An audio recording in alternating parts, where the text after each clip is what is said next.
We are talking about shelter, where they will sleep. We are talking about what they will eat. We are talking about their security. After they have been expelled from their various communities, still the Fulani bandit followed them to the IDP camps and unaliving them. What kind of country are we living in? The most surprising part of it is that he said that Fulani terrorists go to that camp. They go to the camp to buy these people. These people know they tire. Every time that man have opportunity to speak, that man insults Igbos. Today we are going to show you something that is, being reported, that is happening in Sokoto State concerning this particular people in Sokoto. He's talking about the indigents and, talking about those in IDP, what they are passing through.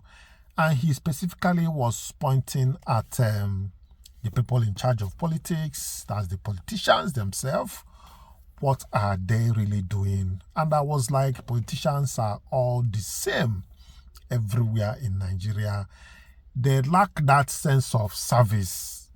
Majorly, any service they do is just by chance, so that the people will be beclouded with that little thing and they will face their business that they came to do in office. And that is the truth about the matter. Having passed through rigorous activities, all money spent, once they get there, they will do whatever they want. And that is the situation. So I'm going to give you this report coming from this guy. I want you to listen to him in particular. We are coming back to look at that situation. And I bet you that some other people are having the same situation, but it seems like some are greater than others. Let's have a look. I swear to Almighty God, most of the people occupying leadership position in Nigeria are heartless people.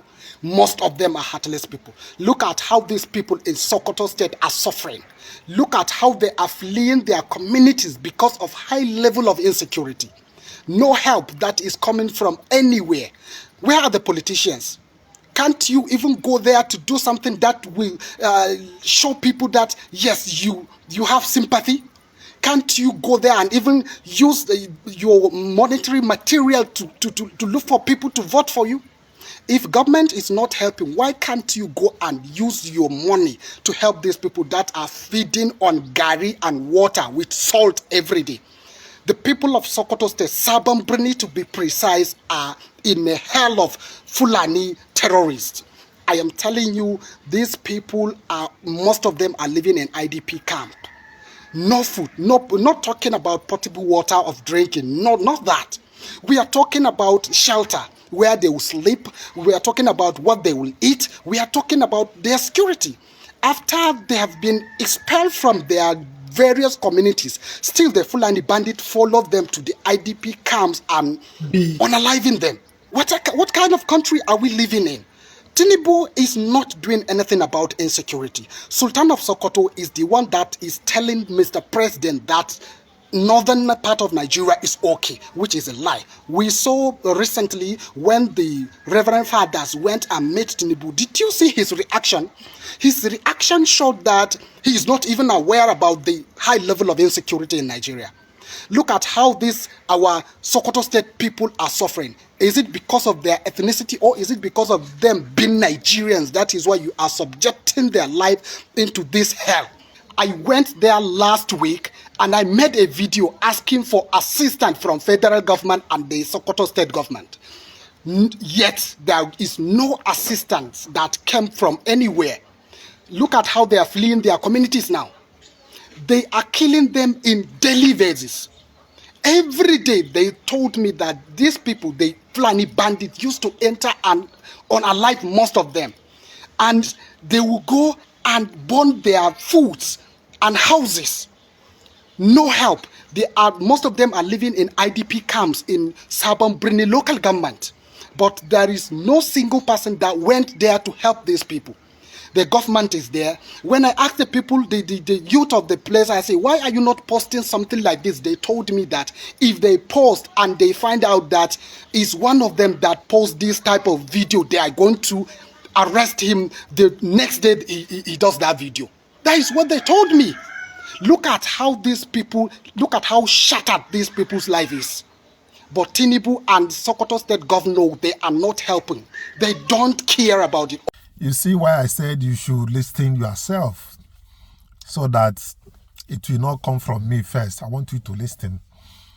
The most surprising part of it is that he said that Fulani terrorists go to that camp.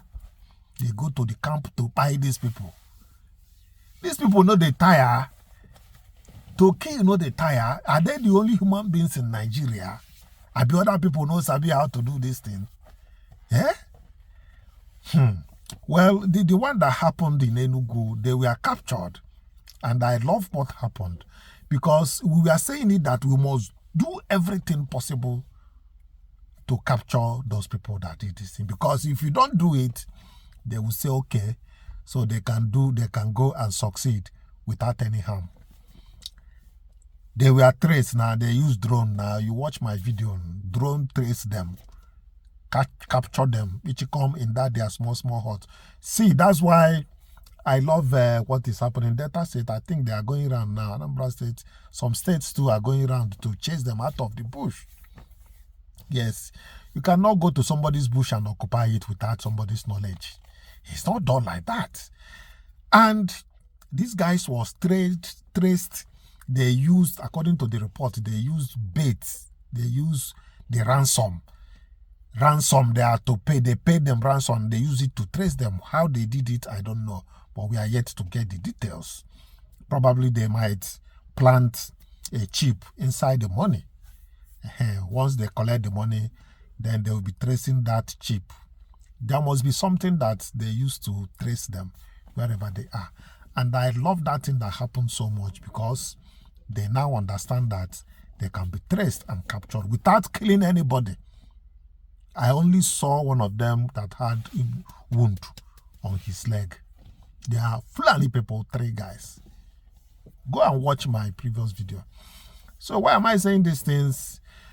We cannot continue every day. We wake up and be, calling these people. We must do something. Something has to be done to curtail their excesses. Yes, people are calling for division everywhere. Some say regionalization. Well, you don't blame them. It is their opinion on how to solve this problem.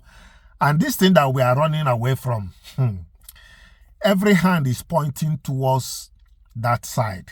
This thing we are running away from. Yes, I know that some politicians are using it to buy time, no problem. But it will surely come to that. Well, I pity people, some politicians, probably mostly those in the southeast, and somebody in particular. But I want you to listen first. If you listen to Hyacinth first, then we are coming back to face that one. Let's go there. My mentor used to sing a song. He say, "Fool for 40, not fool forever." But I'm not going to tell my brother like that. I go tell him, realize you be fool at 20. That brings me to the topic for discussion this day about Dave Umahi assault on Igbo people. Every time that man have opportunity to speak, that man insults Igbos. He say that Tinubu is doing Igbos favor. Tinubu is this on Igbos. In fact, the Biafra that Igbos are looking for is Tinubu himself. And recently, he insulted the Igbo people by saying that Tinubu is the one doing. In fact, he said that at some point he is sent by God to tell the Igbos that everything Igbos have been lacking, the marginalization, that Tinubu is fixing everything. What an insult. What an insult from supposed son of Igbo. Every now and then you see that man talk. What I see around him is insult on an entity that is intelligent, industrious, that have everything to become a nation, that have a prodigal son that is insulting them every now and then. I want to tell you one thing, Umahi, and I believe that some Igbos have one or two things to tell you too, but maybe they are afraid. I mentioned my mentor, so you should know that I am not afraid of anybody. His name is Abamieda, Fela Nicola Pokoti, so I am not afraid of anything. Now, before you wake up one morning and say you want to insult Igbo people, I want you to ask yourself one question. Is Tinubu doing Igbo's favor? The only crime you will say Igbos committed is asking to be independent.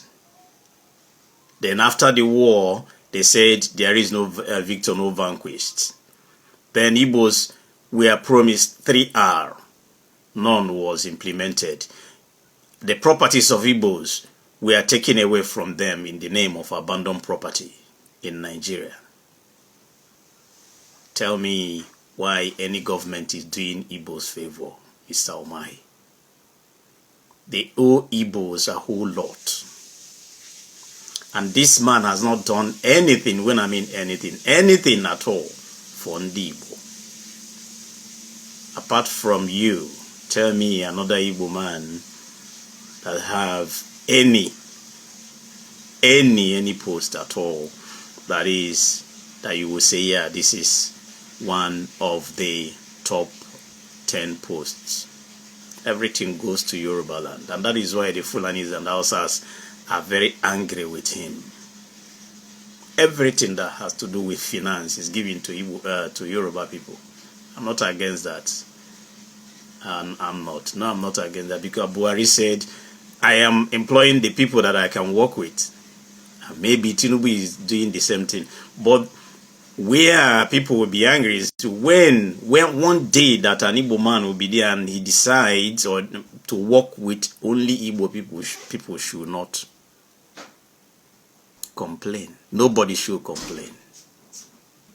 That is what I'm saying. Nobody should complain when you see that the man in charge is working with only Igbo people, the way Buhari did, the way Tinubu is doing. Nobody should complain.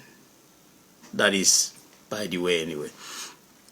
So Umahi, next time before you talk, I want you to realize that no government in Nigeria is doing Igbo people any favor. Nobody, no government in Nigeria is doing Igbo people any favor. What they are doing is what they are supposed to do. Years back, and we are marginalized and abandoned.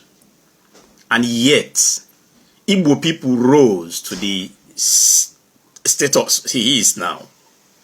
Igbo people said, no, we will not be on the floor. Igbo people fought. Igbo people rose. Igbo people are making waves. And people like you, who are Jekyll and Hyde, people like you, people like Cubana Chief Priest, people like Obi Cubana, people like Casey and E-Money, the evil people from Igbo land, are the ones destroying that land because of your businesses, because you want to believe that you guys have arrived, so every other Igbo man can go to hell. There is a judgment day, and I believe that one day you guys will pay for what you've done to Igbo land. But one thing I want to let you know, as you are looking for your own pocket, stop insulting Igbo people. Stop it. What you are doing is an aberration. Stop insulting Igbo people by telling them that the Biafra they are looking for is Tinubu. Stop insulting Igbo people by telling them that everything they are looking for in the roads, on the air, is Tinubu. If you want to campaign for your principle, campaign for your principle. Aba Ekote Bene Road is yet to be done. It's still a dead trap. Enugu Port Harcourt Road still a death trap. People stay there days. So you don't tell me that you've done a lot or that Tinubu has done a lot to Igbo land. It is an insult, and you should stop it henceforth. My name is Hyacinth, and this is the Hyacinth Network. Thank you. May God bless you, and may God bless the Federal Republic of Nigeria. All right, his point is valid, and personally, I've noticed that about Umahi. Everything is not about politics, and he is not the only one that has been in that position, even inside the same party. Where was Cries? Is Cries not in the APC when he was minister for, what was the minister for what they gave him that time? Cries was managing the position very well.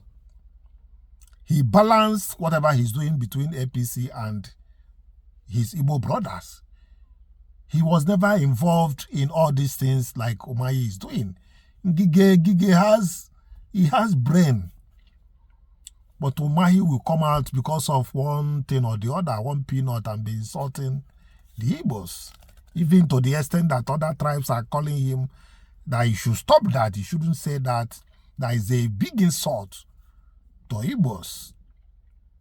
And that will make somebody to suspect if he's an Igbo man also. Because if you are really an Igbo man,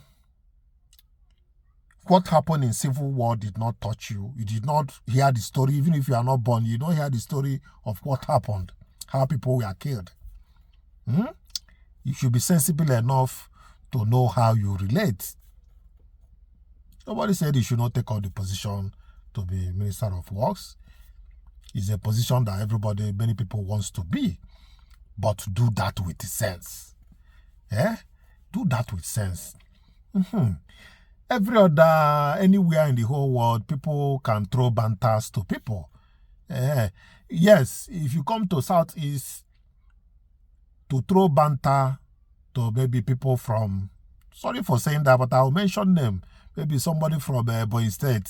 People will say that it's because there is something that made people to do that kind of, talk to them. If you are not behaving well, we Igbos, we don't care, we bash you. We do talk to you the way you may not like, so that you change your ways. And some people will use it to insult, to cajole Igbo people, that even among our people, that we hate some people. It's not that we hate them. We are trying to let them know that change your ways. What you are doing is not proper.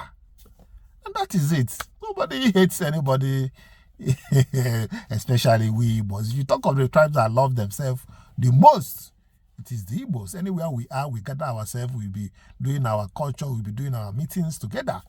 Which other tribe does like that, the way Igbos do? Two former presidents, Olusegun Obasanjo and Goodluck Jonathan, alongside presidential candidate of the Nigeria Democratic Congress, Mr. Peter Obi, have raised concerns over the state of Nigeria's democracy. Obasanjo expressed concern over the growing role of the judiciary in determining election outcomes in Nigeria, saying it undermines the essence of democracy when a handful of judges ultimately decide the votes of millions. In his own submission, Jonathan urged African countries to review their democratic systems and adopt models that reflect their histories, cultures, and political realities while upholding justice, equality, human rights, accountability, and free elections. The presidential candidate of the Nigerian Democratic Congress, Mr. Peter Obi, who lamented the erosion of trust in the judiciary, legislature, and academia, said fraud was being aided by the elite. Joining us on the show to discuss points raised by the political leaders on the state of our democracy and whether it's the system or the people to blame is Dr. Kunle Fagbemi, a political scientist. Good morning, Dr. Fagbemi. Thank you so much for joining us today on the morning show. A very good morning, Nigerians. Thank you for having me. Okay, Dr. Fagbemi, where is the fault line in Nigerian democracy? We seem all to agree, one way or the other, that we have issues with this democracy. So is the problem with the model of democracy that we have, or the people, or the system, all the institutions, or all of the above? And what will be the best way to resolve this crisis of democracy that almost everyone has observed, with the exception perhaps of the people who are in power at any particular moment, who benefit from the distorted framework that we seem to be operating? I thank you very much, Dr. Abati, for your explanation, which will help me to interrogate the issues. The first thing we need to understand is that all the variables that you alluded to are factors affecting the way and manner we practice democracy thus far on the African continent, and not just Nigeria alone.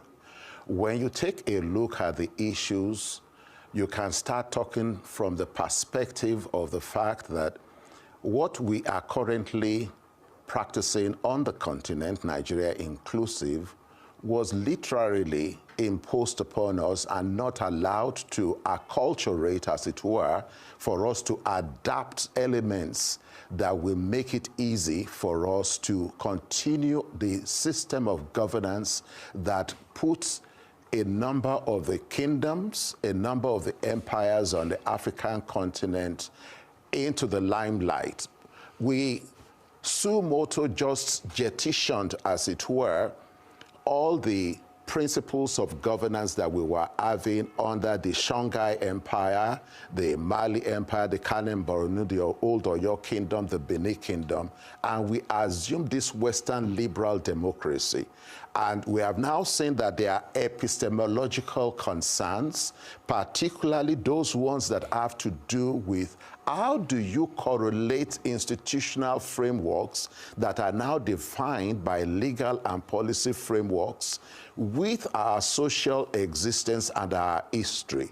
And these are the areas where we have been having issues. And unfortunately, alongside, we now have some gaps, which some of us call the hermeneutical gaps and correlational issues of the Eurocentric hegemony versus the decolonization construct. Those are the issues that we are dealing with, and what Presidents Obasanjo and Jonathan were trying to say to us is that it is time for us to take a closer look at our realities and become more pragmatic to come up with autochthonous definitions of a number of these issues.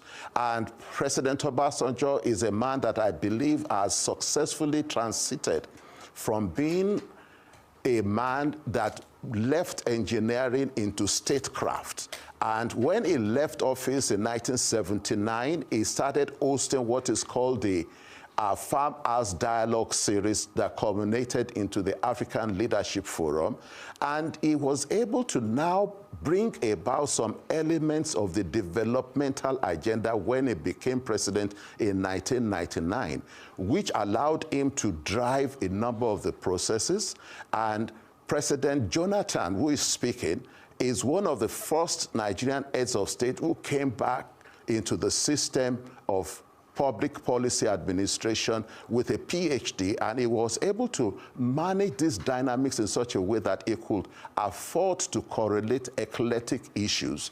And that really helped them in achieving the kind of developmental agenda. Many a times, all of us will now want to say, but the Asian tigers that we want to refer to, what they are doing is that they are more committed to the developmental democratic orientation of governance services delivery. And that is where we need to begin to go. All right, thank you very much, Dr. Fagbemi.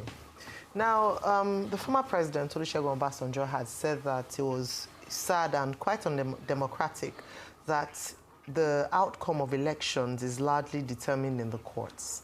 This is also a symptom of weak electoral processes. So my question to you is, how can we strengthen these processes, especially as we are in election cycle? Then a more perhaps direct question would be, is democracy as outlined or defined by the West working for Africa? Or what else, are there alternatives beyond democracy for the African continent?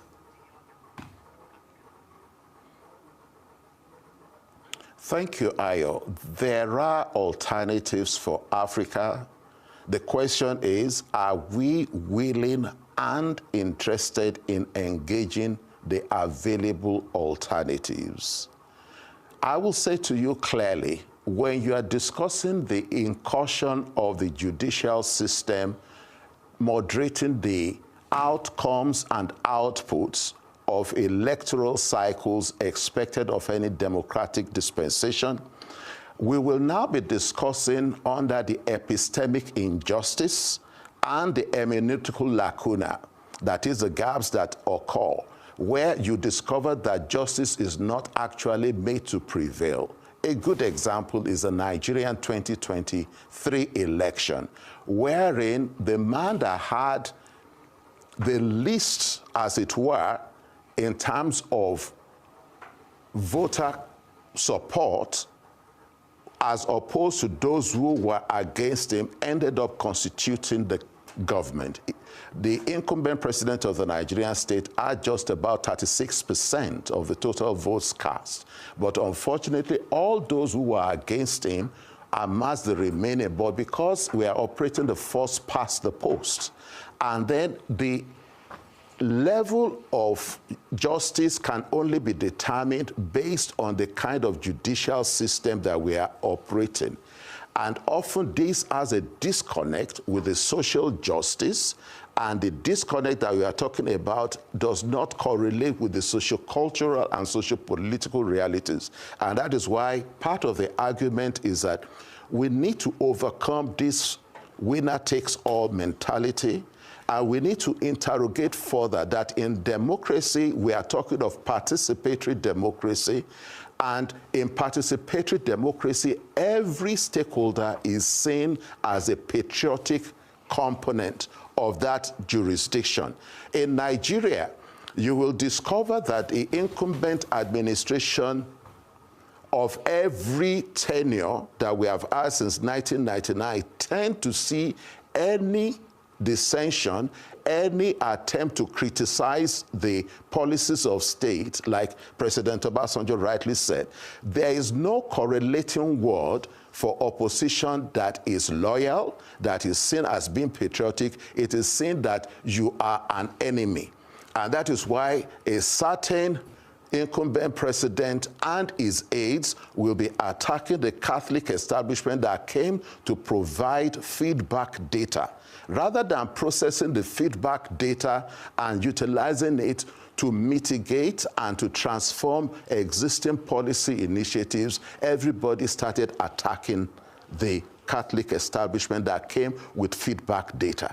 Painfully, when you are talking about participatory democracy, and the way forward that you are asking us to talk about is that we have gotten to a stage where we truly and genuinely must say to ourselves, it is time that we revisit the kind, nature, character of our policies and democratic practices in Nigeria and on the African continent. I am part of a group that studies the democratic sustenance scheme on the continent, and it is concluded that the only way out is for us to begin to elevate the traditional African governance system in such a way that we will begin to draw more from the inspirations that we can derive from the traditional African system. And that is where we have to go to. But that in itself I have a problem with. Because the African traditional system of governance is a very flawed system. I mean, we can go back in history. That's the system that produced the likes of Bashar Roga. That's the system that produced the ideology of the Kabiosi. And you can't even question the Tusula head. That's the same system across board that produced and aided and abated slavery. They didn't fight slavery. They worked in cahoots with the British, even before the British had bigger innovations like the Maxim gun. We all saw how this system couldn't fight for its own people, but they were partners in progress with the British. The only time rivalry and fights came was when the British wanted to encroach and do much more to usurp them. from power. That's the same system when you check historically. So that system itself is flawed. That's the problem. So why are we going back to a flawed system and not looking forward?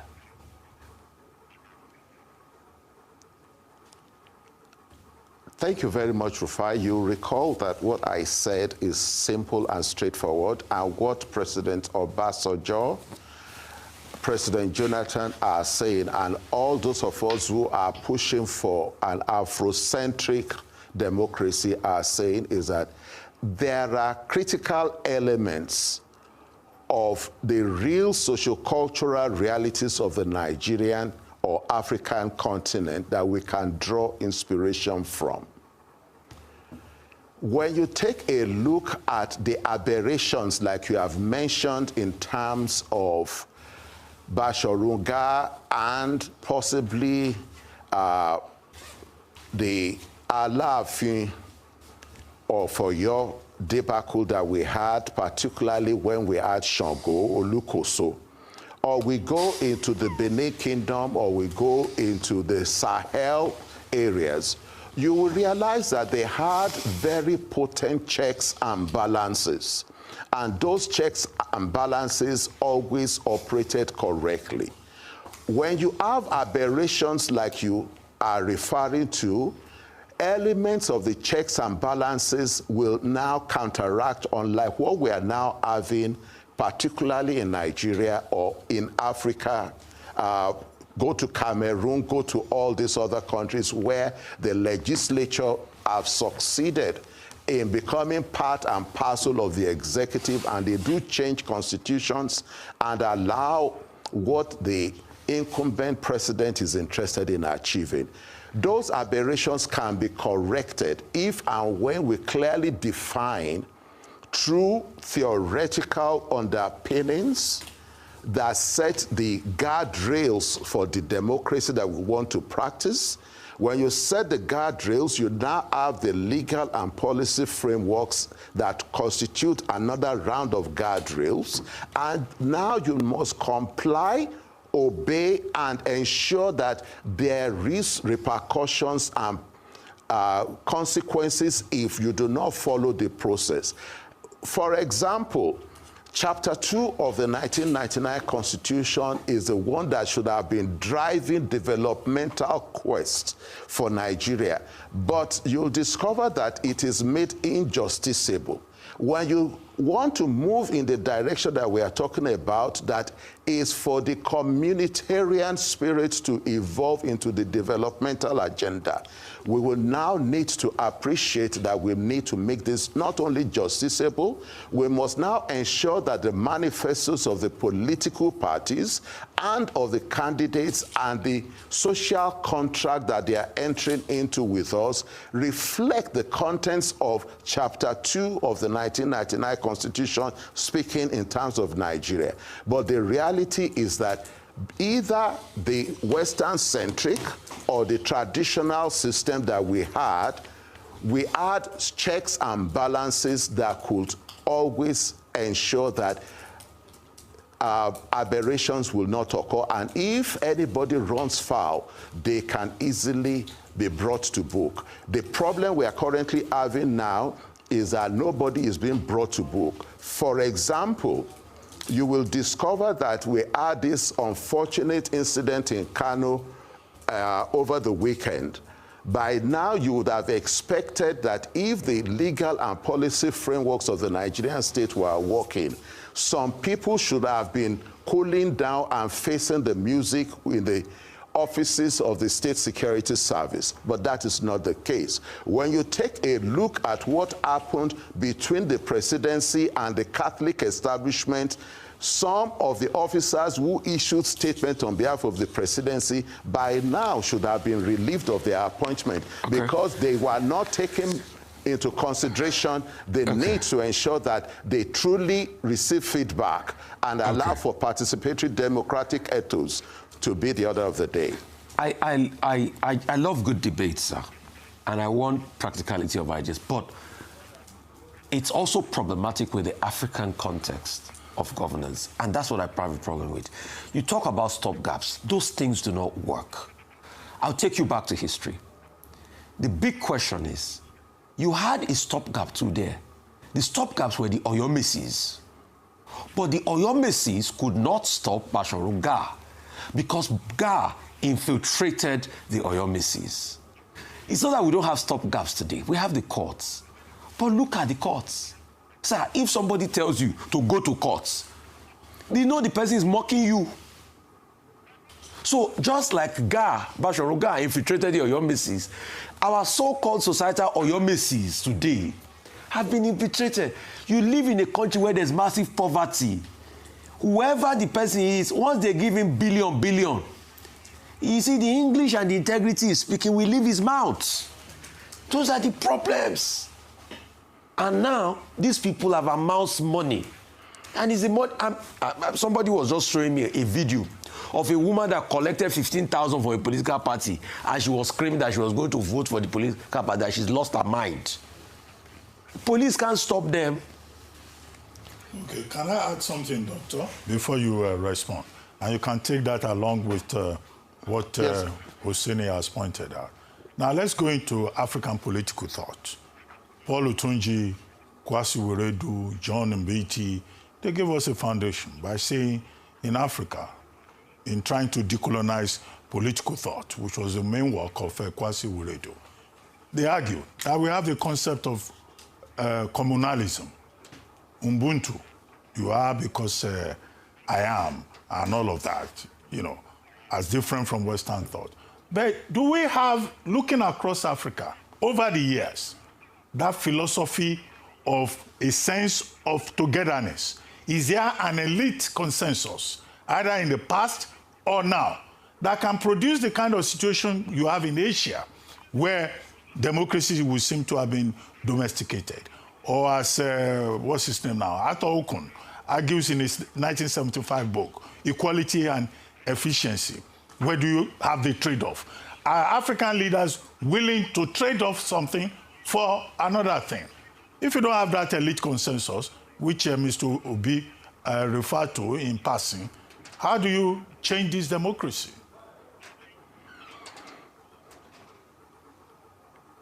Thank you very much, Rufai and Dr. Abati. What you have successfully helped us to capture is simple and straightforward. We discuss it in other language, and we say we need to have strong institutions rather than strong individual. Bashorun Ga represented an institution, but he himself became a strong individual. And we had weak members in the Oyomesi, and that is what is currently even replicating itself in the Western liberal democracy that we are practicing. That you now have a certain incumbent president, either in Cameroon, in Niger Republic, or Mali, or any other country of the continent. And you now have the weak institutions, and everybody beholds to the strong individual rather than the institutions and the principles and policies. The Ubuntu that you are talking about in terms of the African thoughts, Dr. Abati, what we are dealing with is a situation where, unfortunately, the Eurocentric mentality and the unfortunate elevation of Eurocentric ideas, concepts. For example, Dr. Abati, you are still wearing suits. You are already over 60 years. By now, ordinarily would have been expecting you working in an African media organization to try to project that you are an African.